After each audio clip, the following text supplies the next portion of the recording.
আল্লাহ রাব্বুল আলামিন বলেন, আমি তোমাদেরকে সুন্দর পৃথিবী দান করলাম।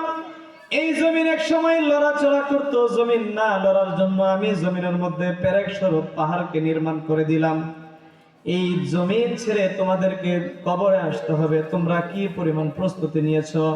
তোমাদের প্রস্তুতি কি এখনো শেষ হয় নাই? তোমরা এখনো জোগাড় করতে পারো নাই, সামানা এখনো গুছাইতে পারো নাই, সামানা এখনো তৈরি করতে পারো নাই।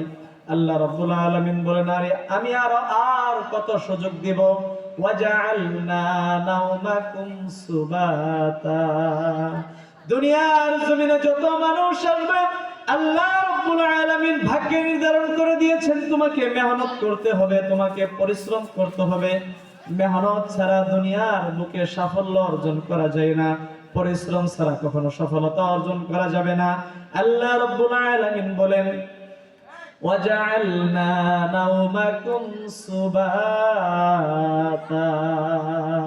আমি আল্লাহ তোমাদেরকে রাত দান করেছি, এমনি এমনি দান করি নাই, অনর্থক দান করি নাই। এই রাত তোমাদের জন্য কত বড় নিয়ামত, কত বড় ফজিলত, তোমরা যদি একবার চিন্তা করতাম এই রাত্র তোমরা কি করো। রাত আল্লাহ রাব্বুল আলামিন মানুষকে কেন দান করেছেন, কোন কাজে আমরা ব্যবহার করি? আল্লাহ রাব্বুল আলামিন বলেন, সারাদিন তোমরা মেহনত করবা, সারাদিন পরিশ্রম করবা, রোজগার করবা, তোমরা হতাশ হয়ে যাবে, তোমরা ক্লান্ত হয়ে যাবে। ওয়াজআলনা নাওমাকুম সুবাতা। আমি আল্লাহ রাব্বুল আলামিন তোমাদেরকে এই রাত দান করলাম, তোমরা যেন দিন শেষে ঘরে ফিরে আসতে পারো। রাত তোমাদের জন্য একটা নিয়ামত দিয়েছি, এই নিয়ামতকে কেন্দ্র করে তোমরা রাত্রে এসে বিশ্রাম করবা, তোমাদের শরীর শান্ত হয়ে যাবে।